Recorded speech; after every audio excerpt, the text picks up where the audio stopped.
Kayamkulam LDF സ്ഥാനാർത്ഥി U പ്രതിഭയെ അധിക്ഷേപിച്ച മുസ്ലിം league നേതാവിനെ തിരിച്ചെടുത്തു.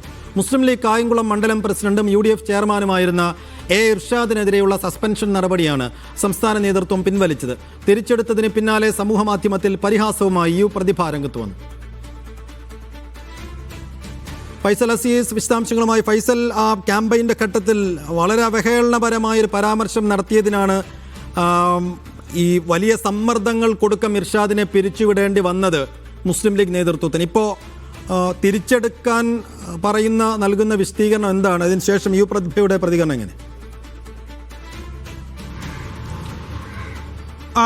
സൈഫുദ്ദീൻ, അതായത് ഈ നമുക്കറിയാവുന്ന പോലെ UDFന്റെ തെരഞ്ഞെടുപ്പ് പ്രചാരണ വേളയിലാണ് യു പ്രതിഭയ്ക്കെതിരെ വലിയ രീതിയിൽ തന്നെ ഈ ഇർഷാദ് ഈ അധിക്ഷേപ പരാമർശം ഉന്നയിച്ച് തുടർന്ന് അദ്ദേഹത്തിനെതിരെ നടപടി എടുക്കുകയും ചെയ്തിരുന്നു. മുസ്ലിം ലീഗ് അദ്ദേഹത്തെ സസ്പെൻഡ് ചെയ്യുകയായിരുന്നു പാർട്ടിയിൽ നിന്നും. അതിന് തൊട്ട് പിന്നാലെയാണ് പാർട്ടിയിലേക്ക് വീണ്ടും തിരിച്ചെടുത്തിരിക്കുന്നത്. മുസ്ലിം ലീഗിന്റെ സംസ്ഥാന നേതൃത്വം തന്നെ നേരിട്ട് തന്നെ ഇടപെട്ടാണ് ഇദ്ദേഹത്തിനെതിരെ നടപടി എടുത്തത്. അതിനുശേഷമാണ് വീണ്ടും പാർട്ടിയിലേക്ക് തിരിച്ചെടുക്കുന്നത്. ഇതിന് തൊട്ട് പിന്നാലെയാണ് യു പ്രതിഭ അദ്ദേഹത്തിനെതിരെ പരിഹാസവുമായി രംഗത്ത് വരുന്നത്. FB പോസ്റ്റിലൂടെയായിരുന്നു ആ പരിഹാസം. അതായത് യു പ്രതിഭ പറയുന്നത്, ഈ മുതലിനെ തിരിച്ചെടുത്തോ ഗൈസ് എന്നാണ് FB പോസ്റ്റിൽ പ്രധാനമായി യു പ്രതിഭ എടുത്തു പറയുന്നത്.